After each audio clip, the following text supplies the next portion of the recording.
یہ نکاح اور شادی یہ ایک بڑی نعمت ہے اور کائنات کی بڑھوتری کا یہ ذریعہ ہے۔ اللہ نے ایک ترتیب اور ایک سسٹم رکھا ہے، اور یہ نکاح اور شادی جو ہے، یہ دیکھیے کہ دو اجنبی مرد عورت ہیں، آپس میں کوئی تعلق نہیں ہے، کوئی رشتہ نہیں ہے، کوئی جان پہچان نہیں ہے، لیکن دو جملوں کے ساتھ، ایجاب و قبول کے ساتھ، النکاح ینعقد بالایجاب والقبول، دو لفظوں کے ساتھ وہ دونوں یک جان و یک دل ہو جاتے ہیں، اور اللہ ان کے درمیان وجعل بینکم مودۃ ورحمہ، محبت اور رحمت کو رکھ دیتے ہیں، مودت کو رکھ دیتے ہیں۔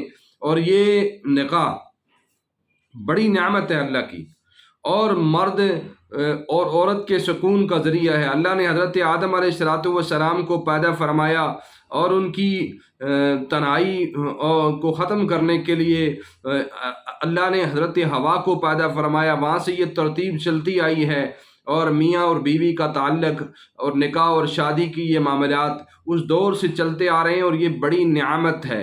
اور یہ شادی اور نکاح یہ مرد اور عورت کے سکون کا ذریعہ ہے، اور مرد اور عورت کی زندگی اسی سے ہے۔ نکاح نہیں ہے، انسان شادی شدہ نہیں ہے تو اس کی کوئی زندگی نہیں ہے۔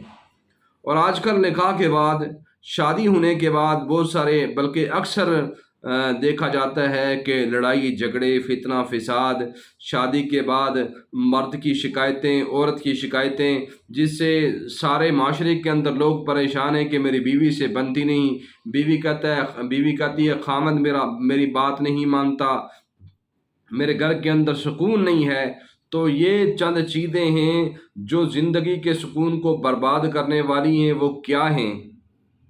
ایک تو خامند اور بیوی کی انا، بد اعتمادی اور غصہ اور شیطان کی مداخلت اور نظر بد اور جادو، یہ وہ چیزیں ہیں جو میاں اور بیوی کے درمیان جھگڑے کا ذریعہ بنتی ہیں۔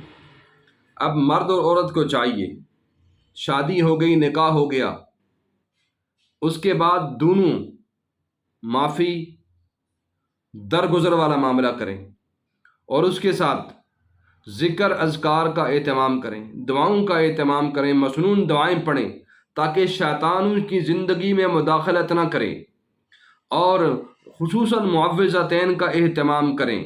اور شیطان کے لیے وہ دن بڑی خوشی کا ہوتا ہے جب میاں اور بیوی آپس میں لڑتے ہیں، اگر ان کی جدائی ہو جائے تو وہ خوشی میں شادیانے بجاتا ہے کہ آج میں نے ایک میاں اور بیوی کو الگ کر دیا، ان کی شادی کو، ان کے نکاح کو ختم کر دیا۔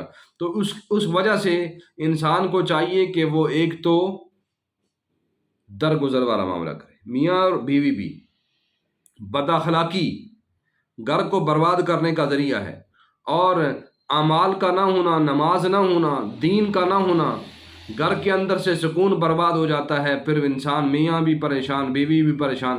جب گھر میں لڑائی جھگڑا ہوتا ہے تو گھر میں پھر برکت ختم ہو جاتی ہے، پھر اللہ تعالیٰ رزق کو بھی چھین لیتے ہیں، رزق کو کھینچ لیتے ہیں، پھر انسان پریشان ہوتا ہے، پھر انسان معاملات کے اندر الجھا ہوتا ہے۔ تو اس لیے ہمیں چاہیے ایک تو درگزر والا معاملہ کریں، ایک تو پیار محبت والا معاملہ رکھیں، باتوں کو برداشت کریں، باتوں کا بتنگڑ مت بنائیں، اس میاں بیوی کے درمیان کی اختلاف کو، لڑائی جھگڑے کو باہر نہ پھیلائیں، کسی کو مت بتائیں، اور اس کے بعد جو ہے دعاؤں کا اہتمام کریں، اور معافی و درگزر کا معاملہ کریں، برداشت اپنے اندر پیدا کریں، اخلاق کو اچھا کریں۔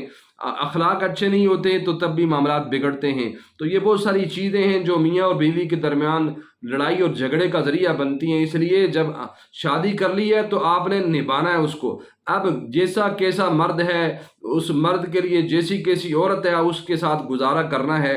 تو اس لیے یہ لڑائی اور جھگڑے اور یہ فتنے اور یہ فساد، ان کو ختم کر کے کمنٹ کر لیں اور کمپرومائز کریں، اور اپنے اندر تحمل پیدا کریں، اور یہ عزم کر لیں کہ ہم نے زندگی گزارنی ہے۔ جب ہماری لڑائی جھگڑا ہوگا، فتنہ فساد ہوگا، ہماری عورت پر، ہمارے بچوں پر، ہماری اولاد پر اس کے اثرات پڑیں گے۔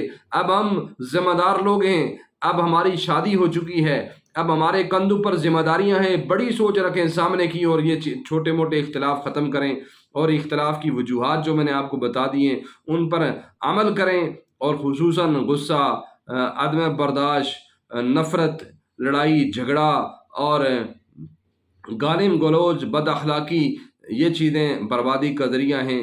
اللہ تعالی ہم سب کو ان چیزوں سے محفوظ فرمائے۔